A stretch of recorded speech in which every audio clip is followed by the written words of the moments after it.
Well, yeah, that I want to speak to the president and that I want him to understand the significance of what is happening here. You know, let me just say that the emergency declaration that I signed yesterday does not have a time limit to it. And so the curfews will go on as long as they are needed.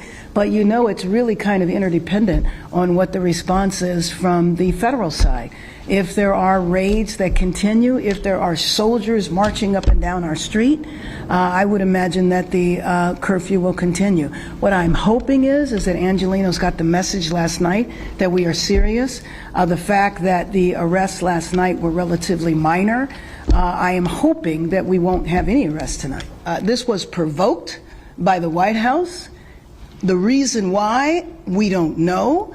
I posit that maybe we are part of a national experiment to determine how far the federal government can go in reaching in and taking over power from a governor, power from a local jurisdiction, and frankly, leaving our city and our citizens, our residents, in fear.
Disrupted, families are too afraid to leave their homes, and the very places that once served as gathering spots for joy, like our beloved swap meet, have been marred by fear. As a vibrant gathering place for our diverse community, some are avoiding going to work. It continues to get worse as these loyal vendors are forced to stay away out of fear of losing their livelihood. Militarization of immigration enforcement has no place in our neighborhoods. And the deployment of Marines on U.S. soil is an alarming escalation that undermines the values of democracy.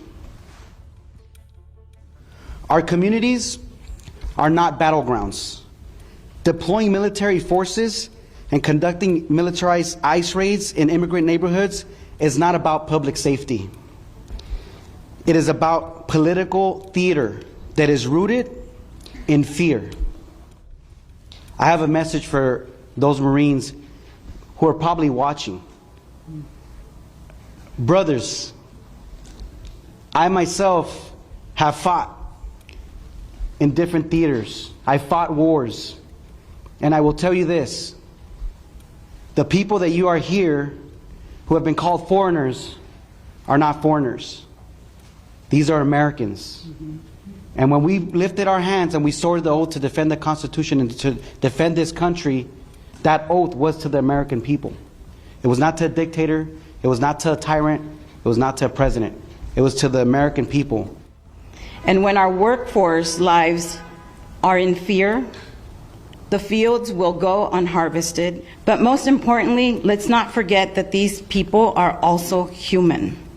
At the basic level, they are our friends, they are our family, and they are our loved ones.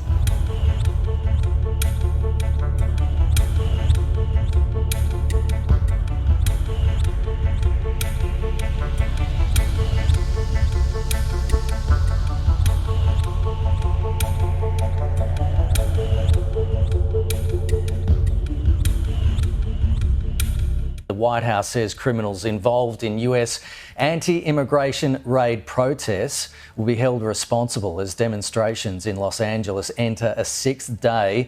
A curfew was implemented in the city yesterday in a bid to cool tension and prevent looting from taking place. The US government has vowed its mass deportation effort is ongoing. President Trump will never allow mob rule to prevail in America. The mob violence is being stomped out. The criminals responsible will be swiftly brought to justice. And the Trump administration's operations to arrest illegal aliens are continuing. Demonstrations are spreading from coast to coast, leading to dozens of arrests. Protesters are gathering in Chicago and New York, while Texas has confirmed it will deploy troops ahead of a planned demonstration there. A federal judge will consider California Governor Gavin Newsom's lawsuit to limit the military's role. Los Angeles expecting a sixth day of protests against President Trump's crackdown on illegal migrants as solidarity rallies and violence erupt in cities across the country. But stillness greeted the nation's second largest city this morning after an overnight curfew enacted in response to the looting of nearly 24 businesses. Later today, active duty Marines could join already deployed National Guard troops. We will not allow federal agents to be attacked, and we will not allow an American city to be invaded and conquered by a foreign enemy. California Governor Gavin Newsom is continuing to criticize the federal response. This is about all of us. This is about you. California may be first, but it clearly will not end here. Other states are next. Democracy is next. Protests against ICE seen across the country. We're in the belly of the beast, and if we're not showing up to show them that we're here and that we're present, then who else is? Protests have popped up from Seattle to Boston, Chicago, Atlanta, D.C., and New York, leading to dozens of arrests. Some local politicians say they support their residents. The federal government does not seem to be following all the laws in this moment, and that's why we are standing up and refusing to be bullied out of speaking the truth. A federal judge Thursday will consider a lawsuit by Governor Gavin Newsom to limit the military's role.